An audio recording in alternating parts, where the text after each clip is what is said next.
What's up, everybody? Welcome back to another episode of Lunchtime. I'm Noah Hiles. He is John Bozica. John. We're on day 3, show 3, I should say. It's like what day? We're like almost on a week without sports. The NBA was canceled a week ago today, I believe. We went from lunchtime to Sesame Street. We're on like day 3 of the alphabet. Yeah. So we move on to day number 3 in our journey through the alphabet of the best of the alphabet, I should say. So we are on the letter C, and we're gonna get right into it.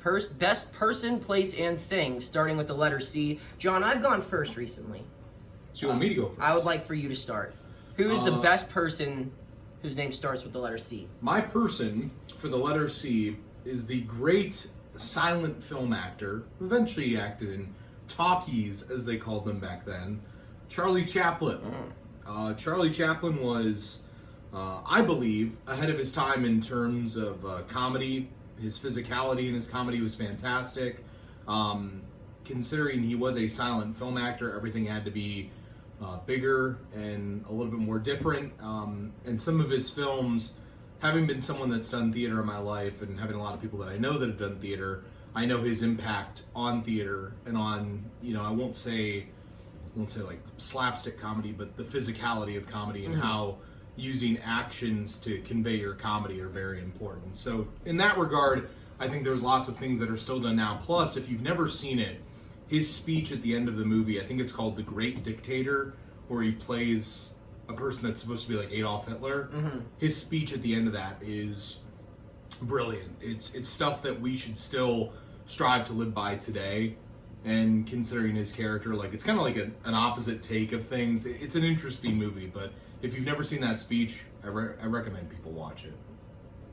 So Charlie Chaplin. All right, well, that's a good choice. I'm going to have to argue against him. I can't say I'm incredibly... I know who Charlie Chaplin is. I haven't consumed a lot of his work. You should. Yeah, I've got plenty of time to do it now. You do. Anyway, so... Catch up on all those old movies. Charlie Chaplin, good. My guy, I think, is a little bit better. Everyone knows him. Everyone loves him. Most people believe in him. I'm talking about Kris Kringle, friends. Santa Claus is my person. His name's Kris Kringle, and he is not only one of the best C's out there, he's one of the best people. He literally spreads joy to the entire world. He gives gifts. He works all year to make everyone happy on one day. Some would say he kind of takes away from Jesus' birthday. I'm not going to debate that right now. But what I will say is he's just a jolly old fellow. He loves cookies and milk, and he has had a very loyal relationship with his wife. Most men, when they get famous, they don't stay faithful, John. But Kris Kringle, he's had Mrs. Claus by his side the whole time. And I'm sure some of those elves give him looks, but he resists. He keeps himself off the naughty list. He sees a lot of people. He sure does. And excellent at breaking into houses. I don't know if that's a good skill or not, but he certainly has that skill. What are you good at? B&E? Yeah, for real. He can fly. Well, he can't, but he taught reindeer how to fly. That's pretty impressive. What did they teach him how to fly? He gave Rudolph a chance. The list goes on and on. Kris Kringle, my pick for the letter C. John, your argument against Santa. So my argument against Santa is this. The traditional spelling of Kris Kringle is with a K and a K. That is the only argument that I need to win this argument, that it's not even with a C. No, it's not. It is. Is it really? It is. I looked at my phone. Kris Kringle? You've got to be kidding me. You can't see that. But yeah. Charlie Chaplin, 2 C's, Kris Kringle, 2 K's. It's been a stressful time for him. He's done some things recently that he's not proud of. Yeah, easy. You make it sound like I murdered someone. Jeez, oh man. Moving on, let's go to place. I'm gonna let you win this one. Go. No, you. Okay, for my place, I'm going with Canton, Ohio. Rep the C. There we go. I don't know what that means. Canton, Ohio is obviously where we are located right now. And I live in Canton, and I gotta say, I really do enjoy it here. For someone who born and raised in Pennsylvania, in Pittsburgh, in the Pittsburgh area, it was kind of scary coming out here, but this is a different place than what I was used to. But it's a good different. It's got a small town vibe, even though there are a decent amount of people here, passionate in many aspects of life. You think of, obviously, football when you think of Canton, but there's a lot more to it than just football. There's great food here. There's art. There's a whole bunch of stuff that goes on every weekend. Well, not necessarily now every weekend, but normally there's a lot to do here, and there's a lot of good people to meet and get to know here. And I really do enjoy Canton, and I think big things are coming for Canton once all of this coronavirus stuff passes through. My place is Cleveland, city by the lake. Beautiful, beautiful place. Great sports teams there. We don't talk about sports, but they have them. Rock and Roll Hall of Fame in Cleveland, also a great thing. Moses Cleveland, don't know a lot about the man, but there's a statue of him in downtown Cleveland. I'm really kind of phoning this argument in because I feel bad for what I just did to Noah. No, you're fine, dude. So, Cleveland. I had a couple drinks and I danced. All right, that's the embarrassing thing that John keeps referring to. That's funny. all. That's all that happened, and I did it in a secluded area with less than 10 people, so it's fine. He did. He was responsible. Anyway, glad we got that out of the way. We can go back to the show now. What a train wreck this has been. No, this is all right, good. This is what people. This is the repartee that people tune in for. Oh, is that it? Yeah. Okay. They missed this during this time. They missed this repartee. All right. So, I mean, Cleveland, it's the city. I hate to sound this way, but growing up in Akron, Cleveland was like going to the big city. Like, I mean, it was. Like, when you went up to Cleveland, it was a special day. So, to me, that was cool about it. Because I grew up in the area, Canton also has a sentimental feel. It's hard for me to argue against Ohio cities, except for Columbus. I don't like Columbus. I can't explain why, but I don't like See, Columbus. I don't like Cincinnati. See, I like Cincinnati. But I don't like Columbus. Okay. But Cleveland, great city. City by the lake. My rebuttal, and I gotta think of a way to do this where it's respectful. City by the lake. Let's start there. Okay. That lake caught on fire. Was the river. Yeah, the river, Cuyahoga River. But it caught on fire because of how polluted that city was. You talked about their sports teams. They're not good. They never win championships. It took you, 52 years and a guy that was born right down the road to win you one, and that city successfully chased him away twice. So if that's not a big enough indication, LeBron never left Canton. I just want to say that right now. I would put the Football Hall of Fame ahead of the Rock and Roll Hall of Fame, even though I really do like the Rock and Roll Hall of Fame. I think they're about equal. They're about equal, but I personally like the Pro Football Hall of Fame more. I mean, I do too. Yeah, it's just, I don't know. It's Cleveland. Like, to quote Joakim Noah, he said, Do you guys like Cleveland? Do any of you really like coming here? He asked the media. He said, I don't hear anyone booking vacations to Cleveland. It's kind of true. I don't know. I didn't mean that out of malice. Your rebuttal. Yeah, I mean, it has the sports teams that have had their troubled current years, but I mean, over the course of time. Yeah, if you grew up in the 40s, it was a heck of a time to be a There's been Cleveland greatness sports still in fan. Cleveland. There has been. Mm-hmm. It's existed. I mean, the Rock and Roll Hall of Fame is a pretty cool thing. Sure I mean, is. you obviously have all the history of what really isn't just rock music anymore. It's kind of bothersome how it's like the Beastie Boys. And the Beastie Boys are not rock. But sure enough, like, it is a very cool place to go. And I mean, just there's a lot of little things in Cleveland. Like, there's Little Italy, there's, all the things that are happening downtown, and there's Playhouse Square, and there's so many different things to do in that town. It's not just a one-trick pony with the sports, which a lot of people assume that it is. It's fair. And I actually do like traveling. I like going out in Cleveland. Yeah, it's a fun town. Yeah. And I thought they did a great job hosting the All-Star game. They did. I just, I like Canton better. I'd rather live in Canton. And I'm happy to be here. I'm happy to be working here. And I'm happy to be working with John, who reveals personal stories on our show. It makes me laugh. It's not like a super personal story. The way you brought it up, you were like, Noah did some things he regretted. Like, yeah, there's a body in my trunk. What do you want me to do? They call him Noah the Irishman Heil. Yeah, I paint houses. I heard you paint radio stations.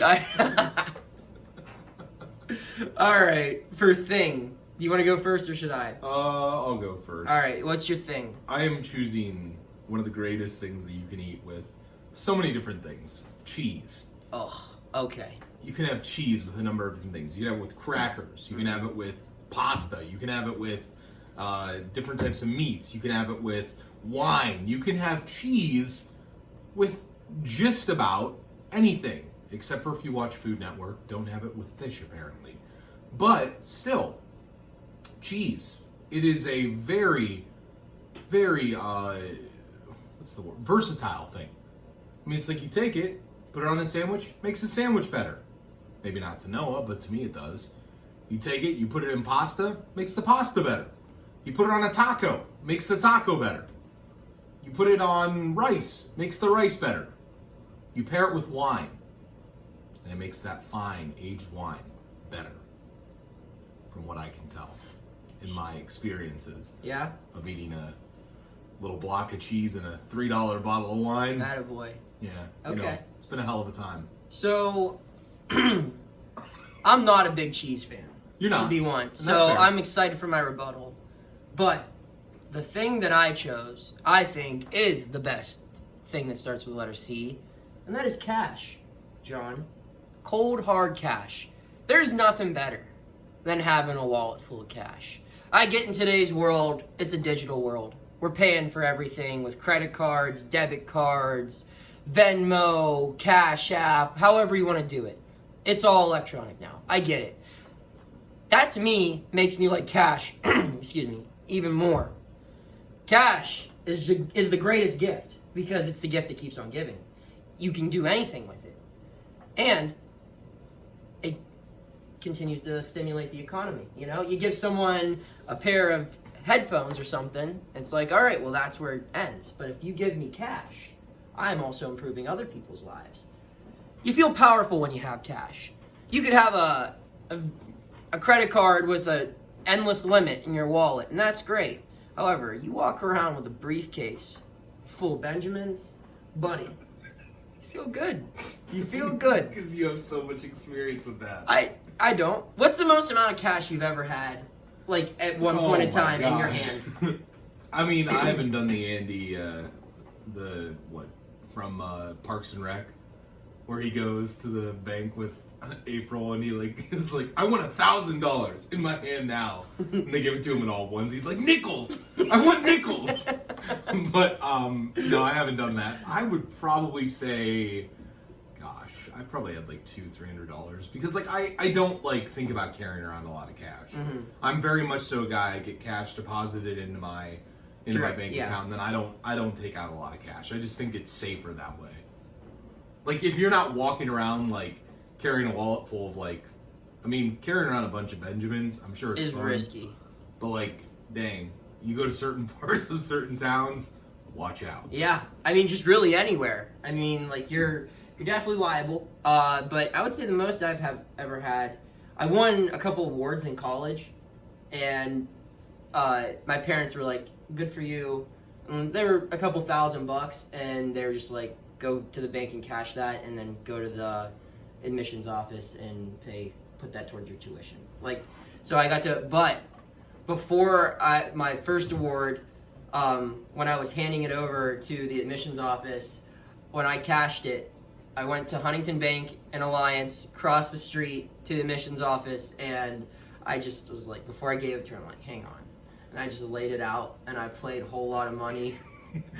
or was it Grove Street Party by Waka Flocka Flip? I got a whole lot of money. And I was like, can you just take a video of me throwing this cash? And the 70-year-old secretary was like, what is this? She's probably like Ethel Beavers. Yeah, but it was a couple $1,000s. It was pretty cool. Hopefully, hopefully one day I can have just a couple grand on me and it will be no big thing. Yeah, I'd love to one day just be able to wake up and be like, you know what, today I'm gonna do? I'm gonna go and just take $3,000 out of the bank. Yes, or like around. Jordan Belfort in Wolf of Wall Street, where the cops are leaving his boat and he's like, "You call them fun coupons.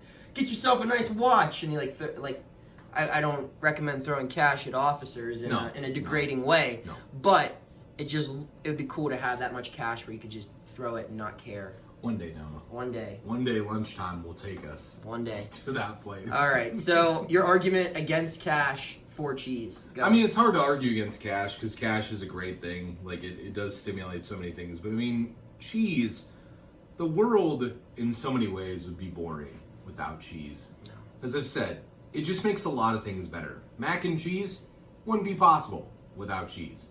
And I know Noah likes some mac and cheese, I'm guessing.